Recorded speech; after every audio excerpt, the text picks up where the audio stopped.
Assalomu alaykum, hurmatli kuzatuvchilar. Kanalimizga xush kelibsiz. Rahmatli Halima Ibragimovaning opasi juda qattiq gapirdi. O'zining shaxsiy Instagram sahifasida negativlarga quyidagicha javob berdi. Biz oilada 4 ta qiz farzandmiz. Allohga shukr, hammamizni uy-joyimiz bor. Halima mening ota hovlimda qolgan. U uy bizning otamizdan qolgan yodgorlik. U uyda yoshligimiz o'tgan. Ota-onamizni tug'ilgan kunimi, o'lgan kunimi nima bo'lsa o'sha hovlida o'tkazamiz. Borib Qur'on tilovat qilib, dasturxon yoyib, o'zimiz olib borgan narsalarni yeb, ichib kelamiz.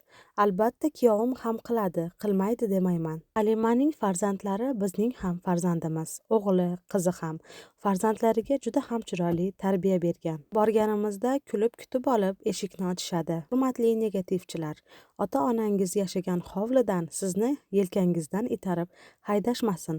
Xudoga shukr, bizni aqlchiligimiz juda mustahkam. Unday holat bizda bo'lmaydi. Kuyovingizni uylab qo'ying, Halimaxonni erini uylab qo'ying deb yozayotganlar.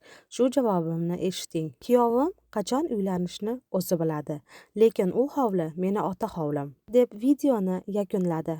Bu videoni ostiga kuzatuvchilar quyidagicha yozib qoldirishdi. Bechora Halimani eri bu uyga uylanmaydi.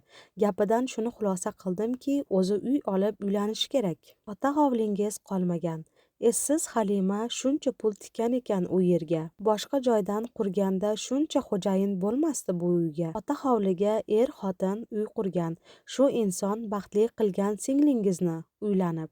Ko'chada oila qilib bolalarni tashlab ketish kerakmi? Insofli bo'linglar. Alloh kifoya qilsin hammamizga. Kuzatuvchilar shunday savollar yozib qoldirishmoqda.